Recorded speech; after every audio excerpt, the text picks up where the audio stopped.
இந்த மருத்துவமனை அகில இந்திய அளவிலான புகழ்பெற்ற தீக்காய சிகிச்சைகளுக்கும் பெயர் போன ஒரு மருத்துவமனை. இந்த மருத்துவமனையில் பல்வேறு உள்கட்டமைப்பு வசதிகளை மாண்புமிகு தமிழ்நாட்டின் முதலமைச்சருடைய வழிகாட்டுதலோடு கடந்த 3.5 ஆண்டு காலமாக ஏராளமாக செய்து வரப்பட்டுக் கொண்டிருக்கிறது.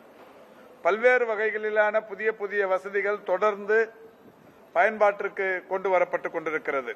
அந்த வகையில் ஏற்கனவே இந்த மருத்துவமனையில் ஒருங்கிணைந்த தீவிர மகப்பேறு மற்றும் பச்சிளங்குழந்தைகள் சிகிச்சை பிரிவு சீமாங்க் என்று சொல்லக்கூடிய ஒரு பிரிவு ஒன்று இந்த மருத்துவமனை வளாகத்தில் இயங்கிக் கொண்டிருக்கிறது.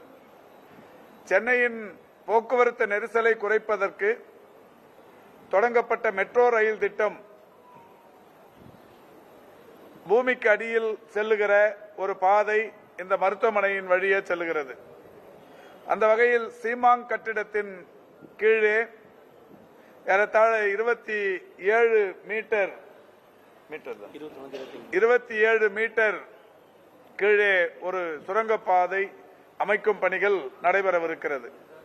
எனவே மெட்ரோ நிர்வாகம் மருத்துவமனை என்பதால் ஏதாவது சிறிய அளவிலான பாதிப்பும் கூட ஏற்பட்டுவிடக் கூடாது என்பதற்காக அவர்கள் முன்னெச்சரிக்கையாக இந்த மருத்துவமனையை இடமாற்ற வேண்டுகோள் விடுத்தார்கள். அந்த வகையில் உடனடியாக இந்த ஒருங்கிணைந்த தீவிர மகப்பேறு மற்றும் பச்சிளங்குழந்தைகள் சிகிச்சை பிரிவு ஏறத்தாழ 200 படுக்கைகளுடன் இயங்கிக் கொண்டிருக்கிறது. அறுவை அரங்கங்கள் 200 படுக்கை வசதிகளுடன் கூடிய அந்த சீமாங் பிளாக் இப்பொழுது இந்த புதிய கட்டிடத்திற்கு இடமாற்றம் செய்யப்படுகிறது. இனிமேல் இந்த புதிய கட்டிடத்தில்தான் அந்த பிரிவு இங்கே மக்களுக்கு சேவையாற்றவிருக்கிறது. இந்த கட்டிடத்தை பொறுத்தவரை ஏறத்தாழ 362 கோடியே 87 லட்சம் மதிப்பீட்டில் ஜப்பான் பன்னாட்டு கூட்டுறவு முகமை நிதி உதவியுடன் கட்டப்பட்டு வருகிறது. 200 கோடியே 66 லட்சம் மதிப்பீட்டில் கட்டிடங்களும் 162 கோடியே 21 லட்சம் மதிப்பீட்டில் உபகரணங்களும் என்கின்ற வகையில் 362 கோடியே 87 லட்சம் ரூபாய் செலவில் கட்டிடம் கட்டும் பணிகள் நடைபெற்றுக் கொண்டிருக்கிறது. 2,68,815 சதுர அடி பரப்பில் தரைத்தளத்துடன் கூடிய 6 தளங்கள், 468 படுக்கை வசதிகள், 16 அறுவை அரங்குகள் உள்ளிட்ட பல்வேறு வசதிகள். அதில் ஒன்று ஹைபிரிட் ஓடி என்று சொல்லக்கூடிய வகையில் ஒருங்கிணைந்த அறுவை அரங்கு ஒன்றும் இங்கே அமைக்கப்படவிருக்கிறது. எல்லா பணிகளும் முடிவுற்று இருக்கிற இந்த சூழலில் உடனடியாக மெட்ரோ ரயில் பணிகள், சுரங்கப் பணிகள் தொடங்கவிருக்கிற காரணத்தினால் சீமாங் என்று சொல்லக்கூடிய ஒருங்கிணைந்த தீவிர மகப்பேறு மற்றும் பச்சிளங்குழந்தைகள் சிகிச்சை பிரிவு இந்த வாரம் முதல் இந்த கட்டிடத்தில் பயன்பாட்டிற்கு வரவிருக்கிறது. படிப்படியாக அந்த ஏற்கனவே இருக்கிற இந்த மருத்துவக் கல்லூரி மருத்துவமனையில் இன்னமும் பல்வேறு கட்டிடங்கள் கட்டுவதற்குரிய நடவடிக்கைகள் எடுக்கப்பட்டிருக்கிறது. அந்த வகையில் அந்த கட்டிடங்கள் இடிக்கும் பணிகளும் அங்கே தொடங்கி அது ஒவ்வொரு பிரிவும் படிப்படியாக இங்கே வரவிருக்கிறது என்பதை தெரிவித்துக் கொள்கின்றோம். ஆக இந்த கீழ்ப்பாக்கம் அரசு மருத்துவக் கல்லூரி மருத்துவமனை என்பது ஒரு புதிய பாய்ச்சலுடன் மருத்துவ சேவையை மத்திய சென்னை மற்றும் வட சென்னை மக்களுக்கு அளிக்கவிருப்பதற்கான தொடக்கம் சீமாங் கட்டிடம் இங்கே இடம்பெயர்கிறது. ஜைகா நிதி ஆதாரத்துடன் ஏற்கனவே 7 இடங்களில், குறிப்பாக இந்த கீழ்ப்பாக்கம் அரசு மருத்துவக் கல்லூரி மருத்துவமனை, மதுரை ராஜாஜி அரசு கல்லூரி மருத்துவமனை, அதேபோல் கோவை அரசு மருத்துவக் கல்லூரி மருத்துவமனை,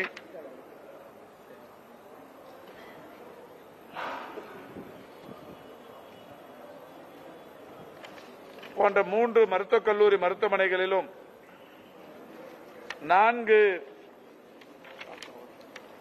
ஆவடி, வேளாம்பாளையம், அம்மாப்பேட்டை சேலம், கண்டியப்பேரி திருநெல்வேலி போன்ற 4 இடங்களில் மருத்துவமனைகளை கட்டுவதற்கு 1634 கோடி ரூபாய் செலவில் இன்றைக்கு அந்த பணிகள் தொடங்கி நடைபெற்று அனைத்து கட்டிடங்களும் மாண்புமிகு தமிழ்நாட்டின் முதலமைச்சர் அவர்களால் பயன்பாட்டிற்கு வந்திருக்கிறது.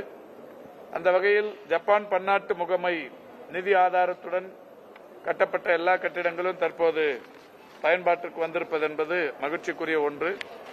அந்த வகையில் இந்த கீழ்ப்பாக்கம் அரசு மருத்துவக் கல்லூரியின் மருத்துவமனை இன்றைக்கு சீமாங் கட்டடம் இங்கே இடமாற்றம் செய்யப்பட்டு இன்றிலிருந்து இந்த கட்டிடத்தின் பயன்பாடு என்பது தொடங்குகிறது. முதல்ல இப்ப சீமாங்க் வருது. நான் சொன்ன மாதிரி இந்த சீமாங்க் என்பது ஒரு 200 படுக்கைகள் கொண்டது. இந்த கட்டிடத்தில் ஒரு 16 ஆபரேஷன் தியேட்டர்ஸ் அறுவை அரங்கங்கள் இருக்கு. முதலில் ஒருங்கிணைந்த தீவிர மகப்பேறு மற்றும் பச்சிளங்குழந்தைகள் தீவிர சிகிச்சை பிரிவு இப்போது வருகிறது. இந்த கட்டிடத்தை பொறுத்தவரை சிறுநீரகவியல், மயக்கவியல், நரம்பியல், இருதயவியல், இரைப்பை மற்றும் குடல் நோய் துறை போன்ற பல்வேறு துறைகள் படிப்படியாக இதில் இடமாற்றம் செய்யப்பட்டு பயன்பாட்டிற்கு வரவிருக்கிறது.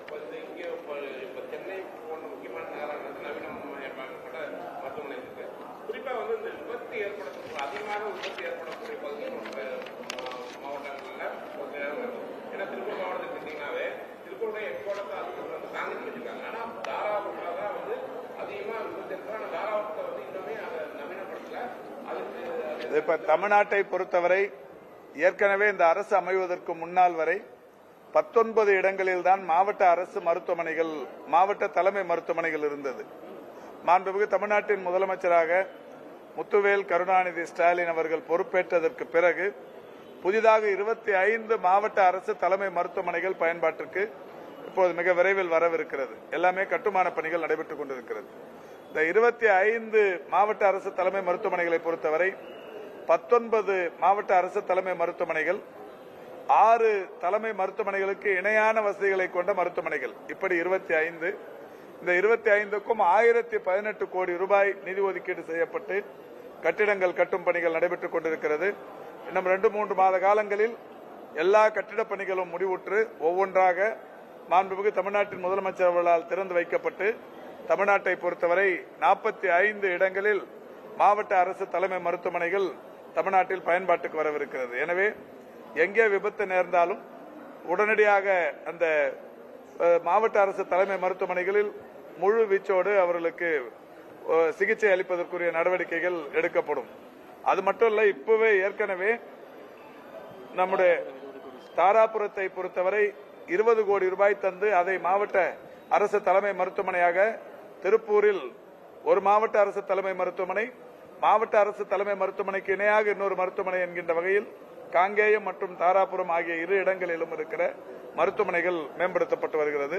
அனைத்தையும் கடந்து இன்னுயிர் காப்போம் நம்மை காக்கும் 48 என்கின்ற மகத்தான திட்டத்தை 2021 டிசம்பர் திங்கள் 18ஆம் தேதி மாண்புமிகு தமிழ்நாட்டின் முதலமைச்சர் அவர்களால் தொடங்கப்பட்டு 1 லட்சம் ரூபாய் எந்த மாநிலத்தை சேர்ந்தவராக இருந்தாலும், எந்த நாட்டை சேர்ந்தவராக இருந்தாலும், தமிழ்நாட்டில் ஒரு 500 இடங்கள் விபத்து அடிக்கடி ஏற்படுகிற இடங்கள் என்று ஹாட்ஸ்பாட்ஸ் என்று கண்டறியப்பட்டது.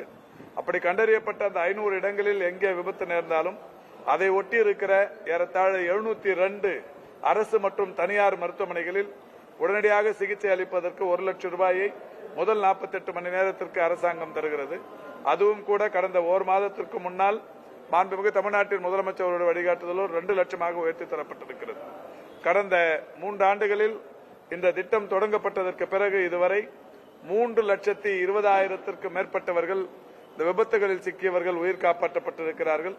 283 கோடி ரூபாய் அதற்காக இந்த அரசு செலவிட்டு காத்துக் கொண்டிருக்கிறது.